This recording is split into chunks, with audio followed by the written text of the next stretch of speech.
ராதிகா ஆப்தே. அந்த அம்மா வந்து எங்கேயோ விழாவுக்கு போயிருக்காங்க. தாய்ப்பாலை வந்து அதை அமுக்கி ப்ரெஸ் பண்ணி எடுக்கிற மாதிரி ஒரு இதுவான்.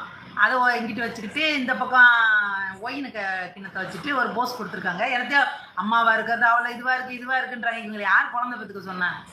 யாராவது பெற்றுக்கோங்க தாயே, நீ அம்மாவா இருக்கணும்னு யாருன்னா சொல்லிக்கிட்டு இருக்காங்களா? என்னமோ ஊரில் உலகத்தில் யாருமே பிள்ளை பெற்றுக்காத மாதிரி. மாசமா இருந்தால் அந்த வயிற்று வேற எவ்வளோ விகாரமாக இருக்குது தெரியுங்களா? நாங்களாம் மாசமாக இருக்கும் வெட்கப்படுவோம். அந்த வயிறு அப்படி தெரியும் போது வெக்கமாக இருக்கும். நமக்கு நல்லா அறிந்த ஆண்கள் முன்னாடி நிற்கிறதுக்கு அவ்வளோ சங்கடமாக இருக்கும். எப்படா இந்த குழந்தை பெற்றுக்கிறோம் அப்படின்னு தோணும். மூடி இருக்கும்போதே அவ்வளோ கஷ்டமாக இருக்குது. இதுங்க என்னடானா வயிற்றெல்லாம் போட்டோ வீடியோலாம் எடுத்து போட்டது 10ஆம் குறைக்கி அந்த இப்போ இங்கனக்குள்ளே வச்சு அந்த பொண்ணு பண்ணும்போது என்னன்னா, ஏற்கனவே ஆண்கள் வந்து நல்லா சப்புவேன் நல்லா குடிவேன்னு இருக்காங்க. இப்படியே ஒரு டயலாக் நிறைய சாட்டை ஆப்புகளில் சுற்றிக்கிட்டு இருக்குங்க. யார் அது பொண்ணு ஆனான்னு கூட தெரியாது. யாராவது ஒரு பொம்பளை பேர் வச்சுட்டாலே போதும், அப்படி சப்புவேன் குடிப்பேன் அப்படி வக்கிரமாக சுற்றிக்கிட்டு இருக்காங்க. இப்போ அந்த மாதிரி ஆண்கள் நிறைய இருக்காங்கன்னு வச்சுக்கோங்களேன். இப்படி இருக்கு. இதுதான் நாகரிகம் நினச்சிட்டே வாழ்கிறாங்க. நானாக பிறந்தாலே நான் இதெல்லாம் சொல்லணும், நான் இப்படிலாம் வல்கராக பேசினாதான் என்னை ஆம்பளைனே ஏற்றுக்குருவாங்கன்ற ஒரு மைண்ட் செட்டில் இருக்காங்கன்னு வச்சுக்கோங்களேன். இந்த அம்மா ஈஸியாக வந்து இப்படி எங்களுக்குள்ள பக்கத்தில் காட்டிட்டு போகும்போது ஏற்கனவே அவன் விகாரமாகி போய் கிடைக்கான். அவன் மனசுக்குள்ளேயே நினைப்பேன், இல்லாட்டி கமெண்ட்டில் கொண்டாந்து போட்டுக்கிட்டு இருக்கான். தேவையில்லாத வேலை தானே. ஒருத்தனை வந்து ட்ரிகர் பண்ணுறது தேவையில்லாத. நீ ட்ரிகர் பண்ணிட்டு போயிடுவேன்.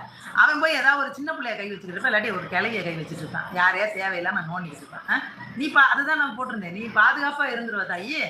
இந்த பெண்கள்லாம் பாருங்கள், ரொம்ப ஆபாசமாக உடை உடுத்தி ஃபோட்டோவோ வீடியோவோ போடுறாங்க. அவங்க பாதுகாப்பான இதில் இருந்துக்கிறாங்க. பாதிக்கப்படுறது யாரோ ஒருத்தவங்க. தேவையில்லாத அவன் மேலே இருக்கிற வெறியை கொண்டாந்து வேற ஒருத்தி வீடியோ கீழே வந்து உட்காந்து அந்த போட்டுக்கிட்டு இருக்கான். தேவையில்லாமல் ஒரு அளவுக்கு கெட்டு போய் இருக்கிறவன இன்னும் மோசமான நிலைமை கூட. இது தாய் பால் தாய் பாசம் அந்த இதுக்கே வேலை இல்லை. இதுங்களோட வல்காரிட்டி என்னென்னா, நம்மளை எப்பயுமே செக்ஸுவலாக ஒருத்தர் யோசிச்சுக்கிட்டே இருக்கணும். அது இருந்தால் தான் நம்ம அப்படியே பாப்புலராக இருப்போம். இப்போ ஏதோ ஒரு படம் வேறு நடிச்சு தொலைச்சிருக்கா போல். அவளும் நம்ம இந்த சாவித்திரியை நடிச்சு அந்த பொண்ணு சேர்ந்து அப்படியே லைம் லைட்லேயே இருக்கணுன்றக்காண்டி எல்லா அபத்தமான வேலையும் பண்ணிக்கிட்டு இருக்காங்க. இது வந்து முற்போக்கே கிடையாது. அசிங்கமான சிந்தனை தான். ஆம்பளைக்கு அசிங்கமான சிந்தனை இருக்கக்கூடாதுன்ற மாதிரி பெண்ணுக்கு இருக்கக்கூடாது. அவனை ட்ரிகர் பண்ணுற வேலையை செய்யக்கூடாது. இது நான் தாய்ப்பாலெல்லாம் யோசிக்கலை. இது வந்து சுத்தமான வல்காரிட்டி.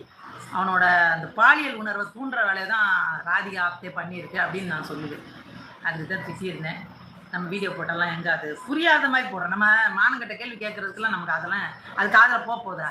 ராதிகா ஆப்தே காதில் நான் திட்டுறேன். அது வேலூர் பொண்ணாங்க, மராத்திய பிராமண குடும்பமா, வேலூரில் தான் பிறந்திருக்கு. மராத்திய பிராமண குடும்பமா ராதிகா ஆப்தே. பெருசாக ஒன்றும் தமிழ்லையும் பெரிய அளவில் நடிக்கலை. அந்த அம்மா சர்ச்சையிலே கொஞ்சம் அப்படியே வளர்ந்து நிற்கிறாங்க. என்னமோ போங்க. அதுதான் நான் போட்டிருந்தேன். நாளைக்கு ராதிகா ஆப்தேக்கு முடியாமல் இருக்கும்போது அவங்க மக ஒரு ஒயினை கையில் வச்சுக்கிட்டு இருந்தால் நல்லா இருக்கும்ல. எடுக்க வாய்ப்பு இருக்குது. இவங்க இவ்வளோ முற்போக்காக இருந்தால் மக எவ்வளோ முற்போக்காக வரும்? அதுவும் நடக்கும்.